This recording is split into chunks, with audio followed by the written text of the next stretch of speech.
বাতিল হচ্ছে না 15 বছরের পুরনো বাস। রাস্তায় দেখা যাবে সেই পুরনো পরিবহন যানবাহনগুলিকে। বাস মালিক সংগঠনের দীর্ঘদিনের দাবিতে নীতিগতভাবে রাজ্য পরিবহন দপ্তর সম্মতি জানিয়েছিল আগেই। তাতেই শিলমোহর দিল কলকাতা হাইকোর্টের বিচারপতি রায় চট্টোপাধ্যায়ের সিঙ্গেল বেঞ্চ। 15 বছরের পুরনো গাড়ি হলেও সেটি যদি রাস্তায় চলার জন্য যোগ্য থাকে তবে তা রাস্তায় চলার অনুমতি দিল হাইকোর্ট। বছরে দুবার করতে হবে স্বাস্থ্য পরীক্ষা, তাতে দেওয়া হবে সার্টিফিকেট। সার্টিফিকেটের মেয়াদ থাকবে 6 মাস। 6 মাস পর আবার নতুন করে করতে হবে পরীক্ষা। প্রতিটি সংগঠন 12,500 টাকা সার্টিফিকেট অফ ফিটনেস এবং 100 টাকা দূষণ পরীক্ষার জন্য দেবে।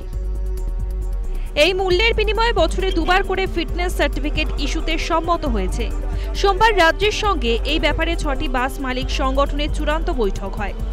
হাইকোর্টের সিদ্ধান্তে স্বস্তি নেমে এসেছে বাস মালিক সংগঠনে। 15 বছরের বেশি পুরনো বাস বাতিল করতে হলে একসঙ্গে প্রচুর সংখ্যক বাস কমে যেত। অসুবিধায় পড়তেন বাস মালিকরাও। উল্লেখ্য, পরিবহন দপ্তর নির্দেশ দিয়েছিল 15 বছরের বেশি পুরনো সমস্ত বাস বাতিল করতে হবে। চলতি বছরের শুরুর দিকে বেপরোয়া বাসের চালকদের নজরবন্দি করার জন্য এক অভিনব উদ্যোগ নেয় পরিবহন দপ্তর। যাত্রী সাথী অ্যাপ চালু করার সিদ্ধান্ত নেয় পরিবহন দপ্তর। আপাতত 10টি রুটে পরীক্ষামূলকভাবে যাত্রী সাথী অ্যাপ চালু করতে চায় পরিবহন দপ্তর।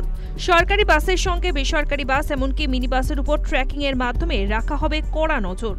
সব মিলিয়ে হাইকোর্টের রায় স্বস্তির নিঃশ্বাস ফেলেছে বাস মালিক সংগঠন। News time.